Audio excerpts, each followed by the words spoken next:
아멘. 우리 좌우로 한번 인사하실까요? 대단하십니다. 한 주간 매일 새벽기도 하시는 분들에게는 큰일이 아니실지 모르겠지만 오랜만에 또 가을에 함께 또 기도하려고 마음 먹게 하셨고 또 나오게 하셨고 또 마지막 날까지 함께 한 건 하나님의 은혜가 아닐 수 없습니다. 맞습니까 여러분?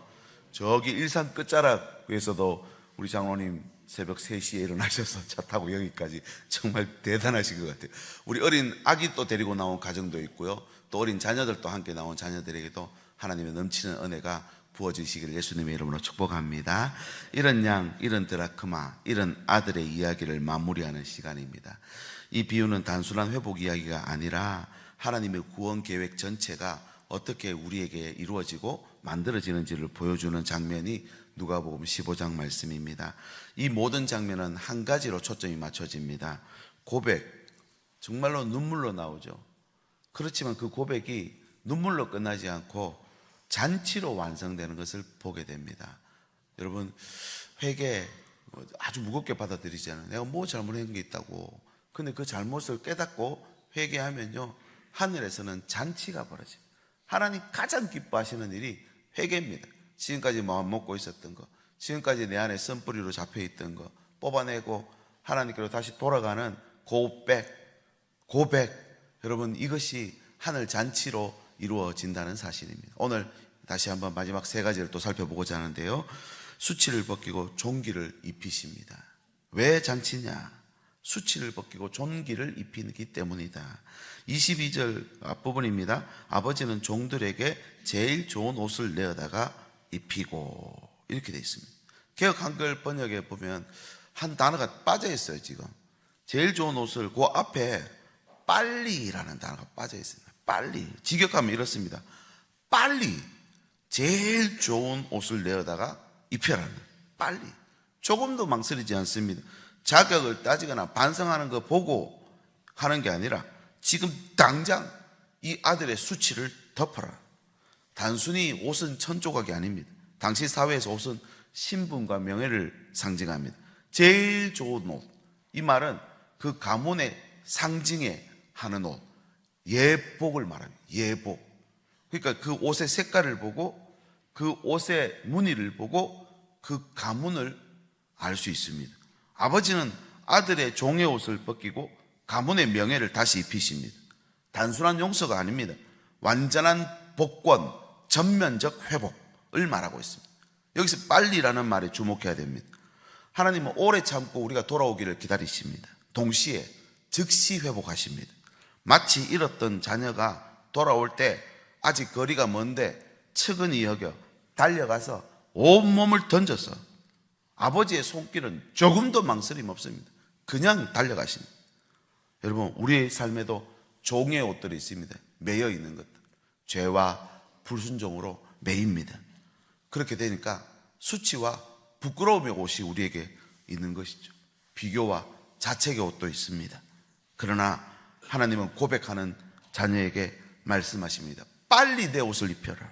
제일 좋은 옷을 내어다가 입혀라. 그렇게 하십니다.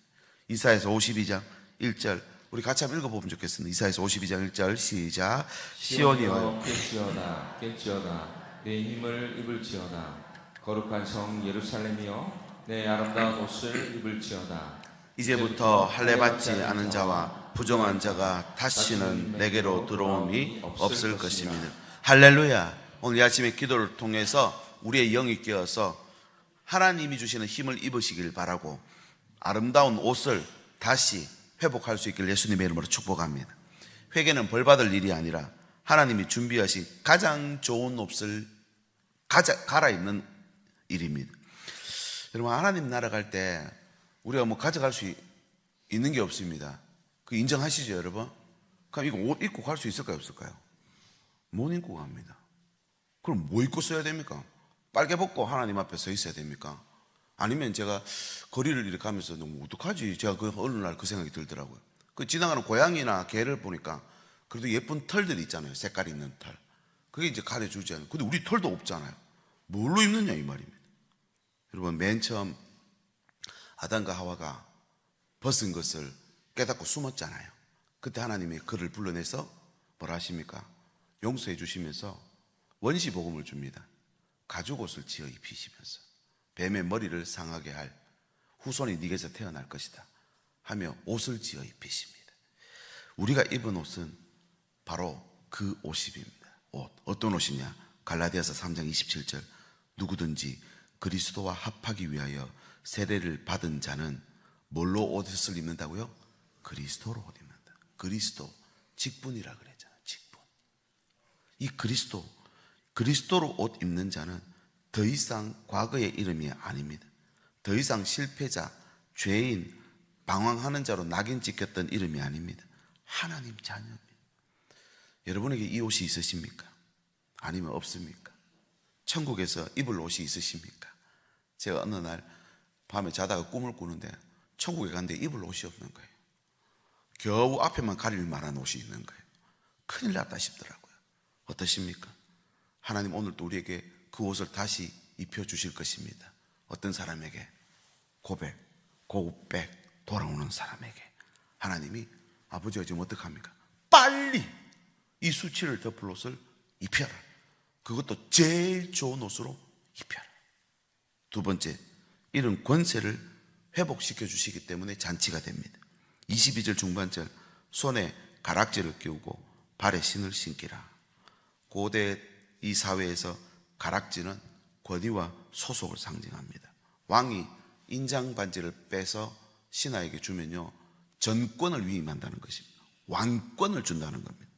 요셉이 바로 왕에게 임명받은 총리직은 그런 것이었습니다. 창세기 41장 42절 자기의 인장 반지를 빼어 요셉의 손에 끼우고 그에게 세마포 옷을 입히고 금사슬을 목에 걸었다. 그랬다. 그 이후 말씀이 뭐냐?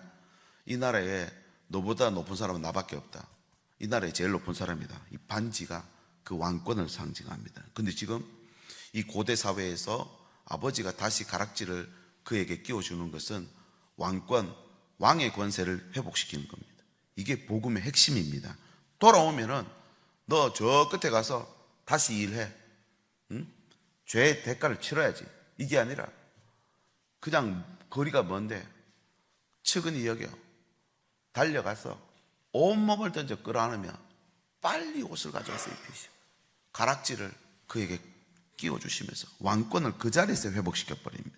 오늘도 여러분 기도하고 하나님 앞에 돌아가면 그 자리에서 즉시 하나님의 자녀의 권세가 회복되는 줄 믿으시기 바랍니다.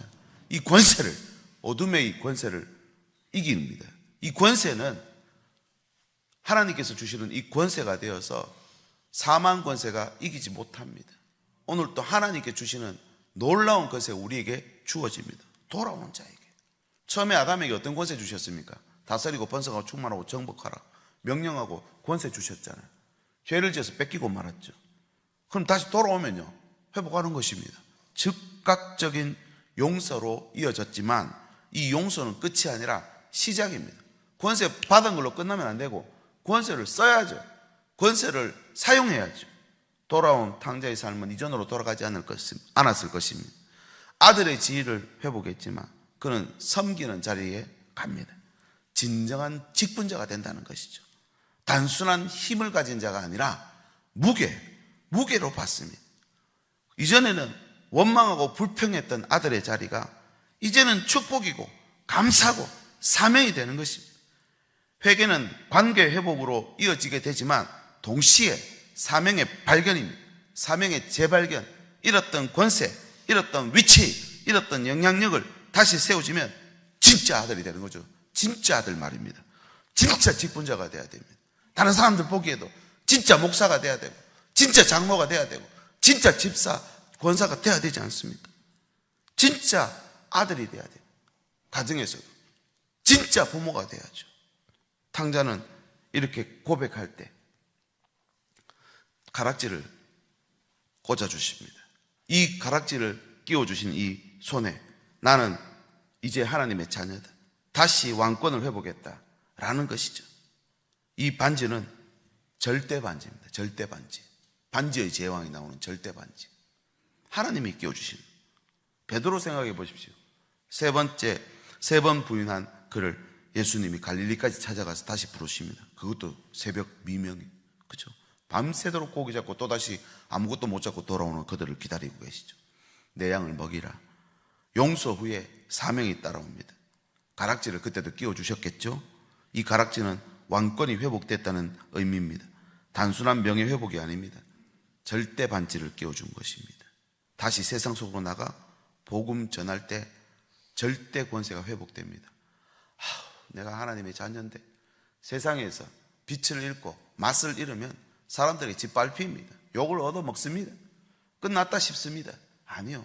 돌아오면 왕권이 다시 회복됩니다.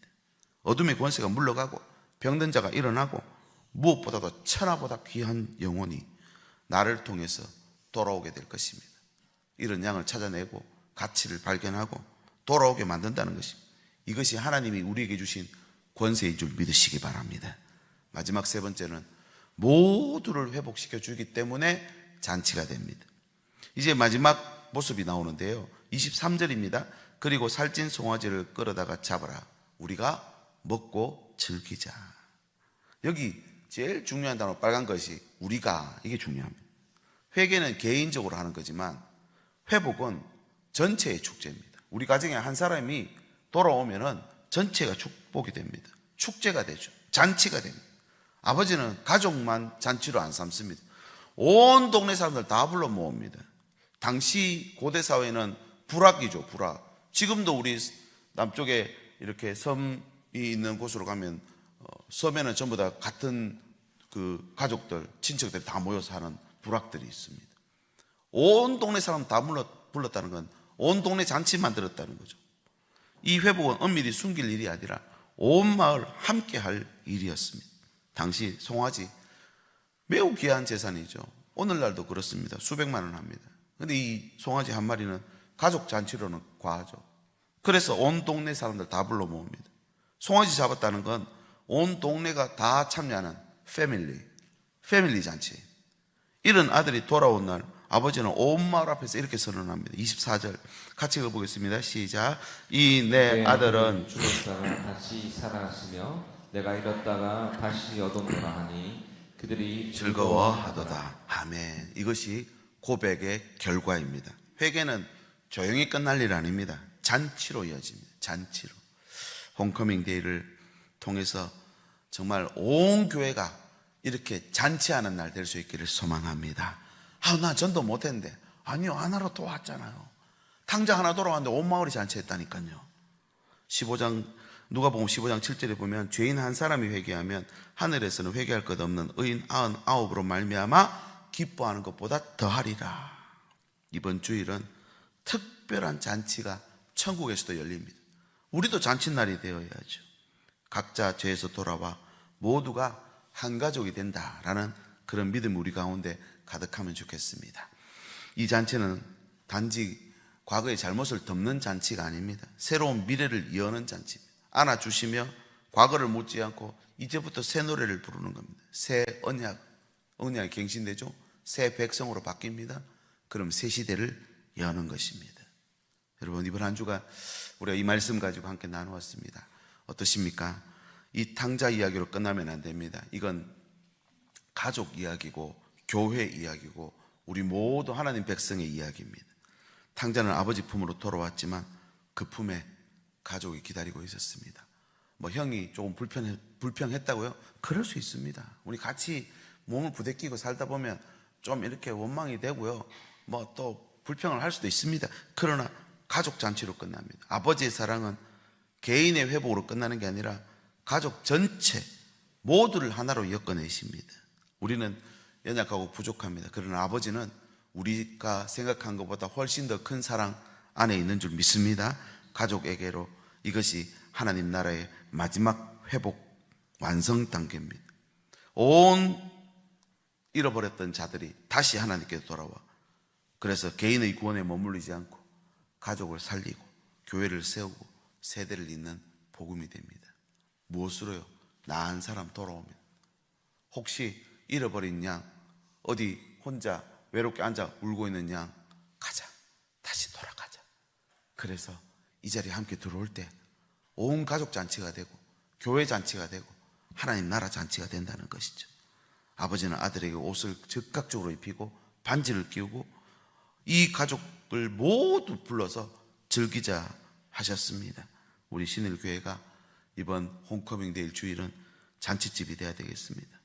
이런 가족 돌아온 분 보면 정말 세상에서 가장 밝은 얼굴로 인사해 주시고 환영해 주시고 달려가 온몸을 던져서 안아주시고 악수해 주시고 그렇게 진정한 우리 교회가 가족의 집이 될 수 있기를 진심으로 소망합니다. 가족에게로 돌아오라. 이제 너는 내 가족이다. 이런 가족을 찾았으니 함께 잔치하고 즐기자. 회개가 눈물로 안 끝나는 것, 잔치로 이어지는 것, 이게 복음의 완성이죠. 저 사람은 섬기지도 않았는데 나가서 방탕하게 살다 인자 들어왔는데 왜 나보다 앞서나? 그럴 수 있습니다. 먼저 된 자가 나중되고 나중된 자가 먼저 된다 했으니까요. 그건 진짜 가족의 모습이 아니죠. 진짜 가족은 같이 기뻐하고 즐거워하고 축하해주고 세워주고. 나는 왜 인정 안 해주나? 하늘의 상급 다 했습니다. 아버지 뭐라 합니까? 내 것이 다 네 것이다 그래요. 다 네 것인데. 여러분, 화해의 손을 내밀고 사랑의 언어를 회복하고 하나님 아버지의 마음이 넘쳐 흐르는 우리 교회가 될 수 있기를 소망합니다. 그렇게 될 때 저 세상은 우리를 보고 저기는 진짜 가족들이 모여있네, 진짜 가족 잔치 하네, 저기 진짜 하나님 계시네. 여러분, 그런 인정을 받는 우리 홈커밍 데이 이번 한 주간 될 수 있기를 예수님의 이름으로 축복합니다.